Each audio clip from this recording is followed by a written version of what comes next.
it's time like these that I think I'm thinking about trying to think of a new chat server because this is just ridiculous.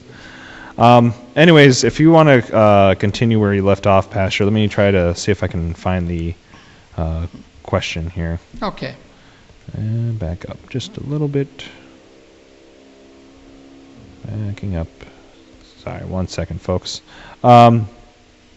You had said some things about the hexagon, but I noticed in a video that the main shape of the snowflakes is a hexagon a lot of the time, and therefore God created the shape. What are your thoughts on this? And you were talking about the witches with their hexagons. Yeah, basically counterfeiting everything. It's a perfect design by God. The bees use it to make the beehives. You find it in other things, like even I mentioned in the leaf of the corn stalk, the hexagonal channels that go through there. You can see with the electron microscope. But when the witches stand under the oak tree in their circle with their 13 coven members, and they try to summon up spirits, and they send out spells, also called hexes, because they're in a six-sided center, and of course they have the two equilateral triangles joined together, which forms the hexagram. That's the greater key of Solomon. And that is commonly used in witchcraft. So, yes, God did make the six-sided design. There's nothing wrong with that. Just like God made the rainbow, there's nothing wrong with that, but the homosexuals grabbed onto it and used it as their symbol. So that happens with, and the rose, for an example.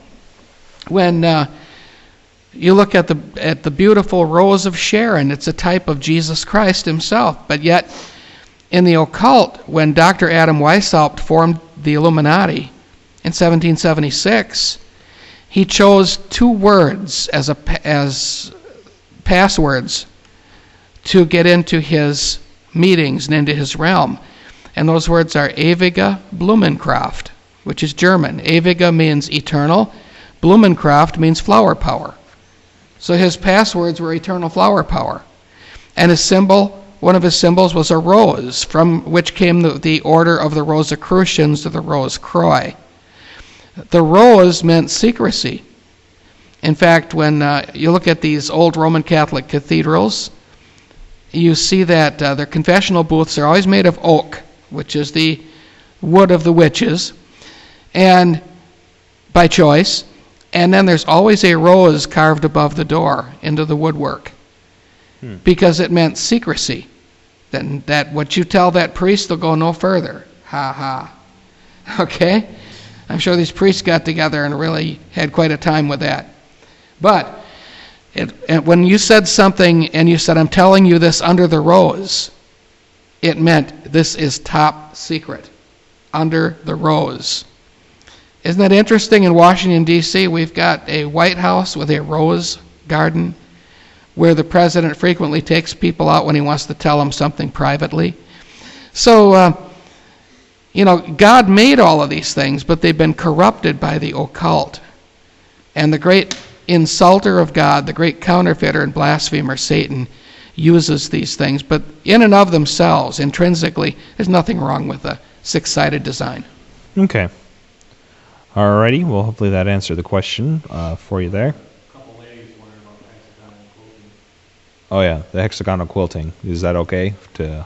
As long as there's no other weird designs in it, that if it's just the hexagon itself, no, there's no problem with that. Okay.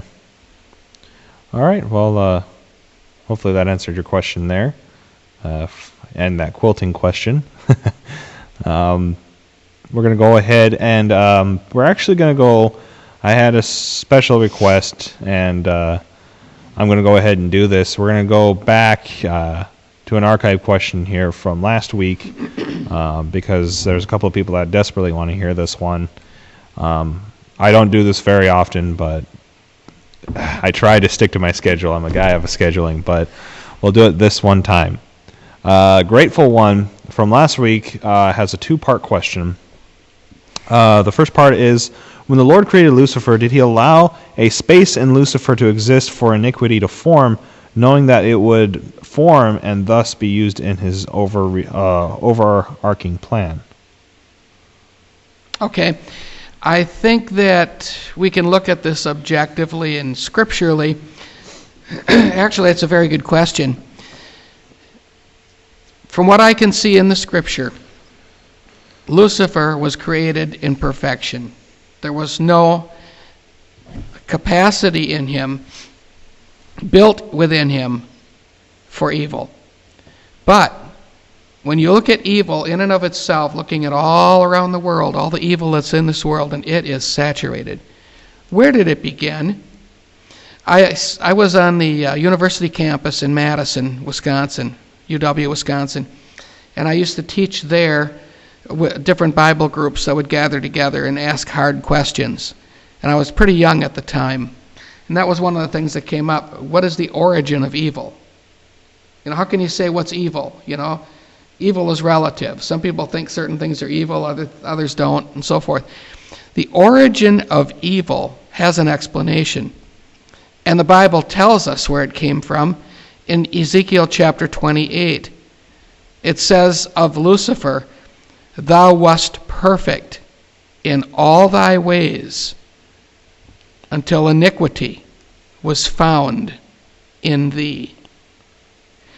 And God obviously created, now here again, we're looking at the foreknowledge of God. God knew what would happen. He can't not know what happens. He knows all things. Think what a responsibility it would be to know all things, to be omniscient. And yet things have to happen. They have to run their course. And so what God did is when he created Lucifer, he made him in a state of absolute perfection. But Lucifer watched him create the entire world and saw the creative power of God, and he coveted and wanted that creation, and he magnified himself, and he wanted to be like the Most High.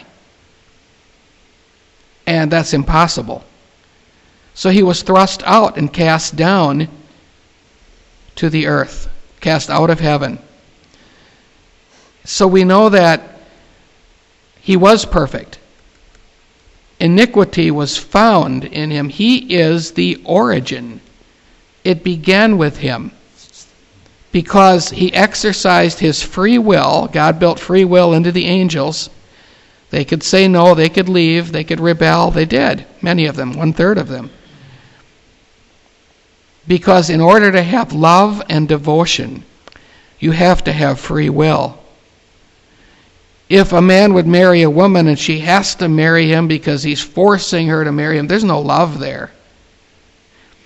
Where there's love, there has to be a free will, a desire to love, or it isn't love at all. So God built that into his people and into the angels. How else could they worship him? It had to be from their heart. It had to be from their desire, a response mechanism from his love. Well, how did iniquity form? Iniquity came forth when Lucifer looked at what God had done and wanted, in his pride developed in him. He is the source. He is the origin. There was nothing like that anywhere in the creation of God. It was found in him. He brought it forth. He is the originator of sin.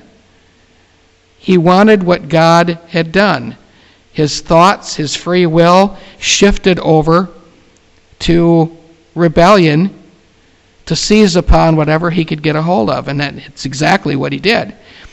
When God gave the earth, the dominion of the earth and everything in it to Adam and Eve, he knew he couldn't take it from God, but he found a way to take it from them. And he did, and he's had it ever since.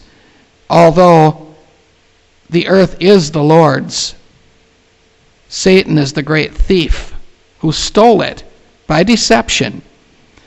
And Jesus came to disable him. Now things are running their course, and he is going to recreate and remake all of it all over again.